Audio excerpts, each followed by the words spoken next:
নমস্কার বন্ধুরা, মুর্শিদাবাদ পুলিশ জেলার পক্ষ থেকে সাইবার সচেতনতামূলক ফেসবুক লাইভে আপনাদের সকলকে স্বাগত। মুর্শিদাবাদ সাইবার ক্রাইম পুলিশ স্টেশনের পক্ষ থেকে আজ এই সাইবার সচেতনতামূলক ফেসবুক লাইভে আপনাদের সাথে আছি আমি এসআই অতীন সরকার। বর্তমানে যে সমস্ত সাইবার প্রতারণাগুলি ঘটে চলেছে সেগুলি সম্পর্কে আপনাদের অবগত করার জন্যই আজকের এই ফেসবুক লাইভ। এই মুহূর্তে এটিএম জালিয়াতি বা এটিএম এক্সচেঞ্জের ব্যাপারে আমরা বেশ কিছু অভিযোগ পাচ্ছি। এটিএম জালিয়াতির বিষয়ে বলতে গেলে প্রথমেই বলতে হয় যে এক্ষেত্রে সবচেয়ে বেশি অসাবধানতা গ্রাহকের, অর্থাৎ আমাদেরই। যেমন কোনো এটিএম থেকে টাকা তুলতে গিয়ে কোনো অসুবিধায় পড়লে আমরা এটিএমে থাকা যে কোনো ব্যক্তির কাছে সাহায্য চাই এবং আমরা আমাদের পিনও তাকে বলে দিই, তা সে এটিএমের সিকিউরিটি পার্সনই হোক বা কোনো সাধারণ ব্যক্তি। আমরা জানি না লোকটা বিশ্বস্ত কিনা, এর ফলে আমরা জালিয়াতির খপ্পরে পড়ার সম্ভাবনা অনেক বেড়ে যায়। কিছুদিন আগে আমাদের পুলিশ স্টেশনে একজন ব্যক্তি এসে অভিযোগ জানান তিনি এটিএমে টাকা তুলতে গিয়ে অসুবিধায় পড়েন এবং তখন এটিএমে থাকা একজন ব্যক্তির থেকে তিনি টাকা তোলার জন্য সাহায্য নেন। দ্বিতীয় ব্যক্তি যখন তাকে সাহায্য করে টাকা তুলে দেন, তারপর তিনি টাকা নিয়ে বাড়ি চলে যান। বাড়ি পৌঁছানোর পর তিনি দেখেন মোবাইলে নতুন নতুন ট্রানজ্যাকশানের এসএমএস ঢুকছে। তখন তিনি এই ভেবে অবাক হয়েছিলেন যে এটিএম কার্ডটি তার নিজের কাছে থাকা সত্ত্বেও কিভাবে এটিএম উইথড্রল হচ্ছে। কিছুক্ষণ পর তিনি চেক করে দেখেন যে কার্ডটি ওই ব্যক্তি তাকে ফেরত দিয়েছিলেন সেটি তার নিজের কার্ড নয়। তিনি বুঝতে পারেন যে টাকা তুলে দেওয়ার পর দ্বিতীয় ব্যক্তি তার কার্ডটি পাল্টে অন্যজনের কার্ড তাকে দিয়ে দিয়েছেন। এই সমস্ত বিষয়ে আমরা সকলেই এতটাই অসতর্ক যে কার্ডটি নেওয়ার সময় তিনি দেখেও নেননি যে কার্ডটি তার কিনা। এ ব্যাপারে আমরা ওনার মতোই অসতর্ক থাকি। এর ফলে কি হলো, ওই ব্যক্তি তার সামান্য অসাবধানতার কারণে আর্থিকভাবে ক্ষতিগ্রস্ত হলেন। ওনার মতো আমরা অনেকেই আছি যারা এই কারণে আর্থিক ক্ষতির সম্মুখীন হয়েছি। এর ফলে বা এর হাত থেকে বাঁচার জন্য আমাদের আরও অনেক বেশি সতর্কভাবে এটিএম ইউজ করতে হবে। এটিএম থেকে টাকা তোলার সময় দেখতে হবে কোনো বিশ্বস্ত ব্যক্তি ছাড়া অন্য কেউ যেন এটিএমের ভেতরে না থাকেন। কোনো অপরিচিত ব্যক্তির থেকে সাহায্য নেওয়া যাবে না। যদি সাহায্য নিতেই হয় তাহলে এটিএম ছাড়ার পূর্বে আপনাকে অবশ্যই নিশ্চিত হতে হবে যে কার্ডটি আপনি ফেরত নিয়েছেন সেটি আপনার নিজের কার্ড। আরেকটি বিষয় হলো, যে এটিএমগুলিতে কোনো সিকিউরিটি গার্ড থাকে না সেই এটিএমগুলি এড়িয়ে চলতে হবে।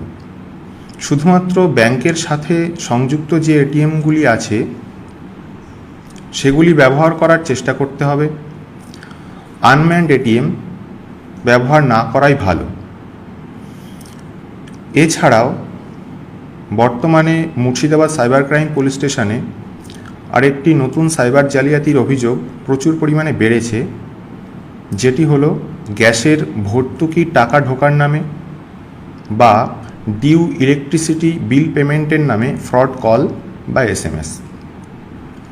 কোনো একজন ব্যক্তি ফোন করে গ্রাহকের সমস্ত সঠিক বিবরণ দিচ্ছেন এবং বলছেন গ্রাহকের কোভিডের সময়কার কিছু গ্যাস সিলিন্ডার পাওয়ার কথা ছিল, সেটি তিনি পেয়েছেন কিনা।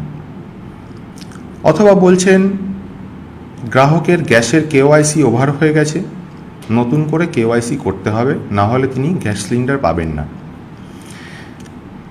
গ্রাহক যখন ফোনে সমস্ত বিবরণ ঠিকঠাক পাচ্ছেন তখন তিনি বিশ্বাস করে নিচ্ছেন যে ওই ব্যক্তি সত্যিই গ্যাস ডিলারের অফিসের লোক এবং সে যা যা ইনফরমেশান চাইছে বিশ্বাসের ওপর ভর করে সে সমস্ত ইনফরমেশান গ্রাহক নিজে থেকেই তাকে দিয়ে দিচ্ছে।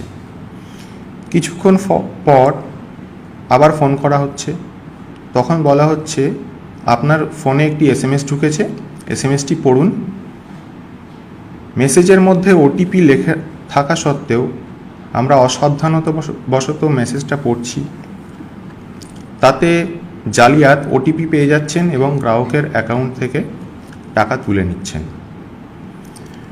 এই ধরনের কোনো ফোন আসলে ফোনটি তৎক্ষণাৎ কেটে দেবেন এবং ফোন নাম্বারটি ব্ল্যাকলিস্টে দিয়ে দেবেন। এরপর যত তাড়াতাড়ি সম্ভব আপনারা গ্যাসের ডিলারের অফিসে যোগাযোগ করবেন।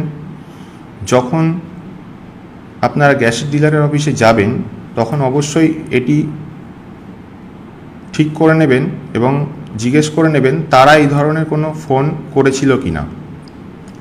আর ইলেকট্রিক কানেকশানের ক্ষেত্রেও একইভাবে গ্রাহককে তারা জিজ্ঞেস করছেন আপনাদের বিলে সাবসিডি দেওয়া হবে, বা কানেকশান কেটে দেওয়ার ভয় দেখিয়ে তথ্য হাতিয়ে নিচ্ছেন এই ধরনের লোকজন। এখানেও আপনারা একইভাবে কোনো তথ্য ফোনের মাধ্যমে দেবেন না। ইলেকট্রিক অফিসে যোগাযোগ করবেন এবং সেখানে জিজ্ঞেস করবেন এই ধরনের কোনো ফোন তারা করেছিল কি না। সাধারণত কোনো গ্যাস বা ইলেকট্রিক অফিস থেকে এই ধরনের ফোন করা হয় না। সেই কারণে এই ধরনের কোনো অবাঞ্ছিত ফোন আসলে ফোনে আপনি কোনো তথ্য দেবেন না, অথবা কোনো SMS আসলে তার জবাব দেবেন না। যে সমস্ত বিষয়গুলি আজকে আলোচনা করা হলো, এগুলো মেনে চলার পর বা অন্য কোনো কারণে যদি কারোর সাথে কোনো প্রকার আর্থিক প্রতারণা ঘটে, তাহলে আপনারা যত তাড়াতাড়ি সম্ভব 1930 এই নাম্বারে ফোন করে রিপোর্ট করবেন, অথবা NCRP পোর্টাল, যার URL হলো cybercrime.gov.in cybercrime.gov.in। এই URL-এ গিয়েও আপনারা রিপোর্ট করাতে পারেন এবং যাবতীয় তথ্য এবং সমস্ত ডকুমেন্টস নিয়ে আপনারা নিকটবর্তী পুলিশ স্টেশন অথবা সাইবার পুলিশ স্টেশনে অতি সত্বর যোগাযোগ করবেন। ধন্যবাদ।